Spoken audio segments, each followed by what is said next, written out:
মেথি এবং জিয়ার যে অ্যাগ্রেশন ইস্যু রয়েছে সেটাকে কন্ট্রোল করবার চেষ্টা চলছে এবং এটা একটা ট্রেনিং প্রসিডিওরের মধ্যে দিয়ে চলছে। আমরা এখানে অপারেন্ট কন্ডিশনিং মেথড ইউজ করছি এবং চেষ্টা করছি যে কোনো কথা না বলে দুজনের মধ্যে একটা কামনেস নিয়ে আসার এবং দুজনের বিহেভিয়ারটাকে কন্ট্রোল করবার। এখানে আমরা যেটা করছি সেটা হলো দুজনেই মোটামুটি কাছাকাছি রয়েছে এবং একজন রয়েছে বাঁধা অবস্থায়।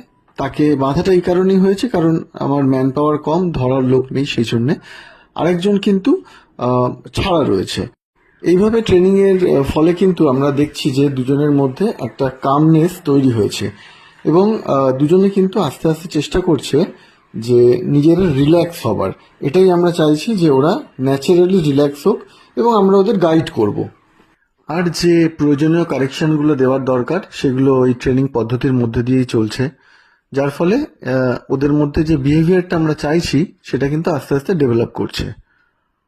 যারা ডগ রেস্কিউ করে বাড়িতে নিয়ে আসেন তারা কিন্তু এই বিষয়টা অবশ্যই মাথায় রাখবেন। রেস্কিউ করে আনার পরেই সঙ্গে সঙ্গে কিন্তু ওদেরকে একসঙ্গে ছাড়বেন না, কারণ ওদের মধ্যে প্রচুর অ্যাংজাইটি থাকে এবং ফিয়ার থাকে। ধীরে ধীরে এই অ্যাংজাইটি এবং ফিয়ারটাকে দূর করতে হয়। সেই কারণে কিছু ট্রেনিং পদ্ধতির মধ্যে দিয়ে যাওয়া ভালো। যদি ট্রেনার হায়ার করতে পারেন খুব ভালো, যদি না পারেন তাহলে ধীরে ধীরে ওদেরকে ইন্ট্রোডিউস করান একে অন্যের সঙ্গে। প্রয়োজনে মাজেল ইউজ করুন এবং যদি সঙ্গে কাউকে নিতে পারেন তাহলে খুব ভালো হয়।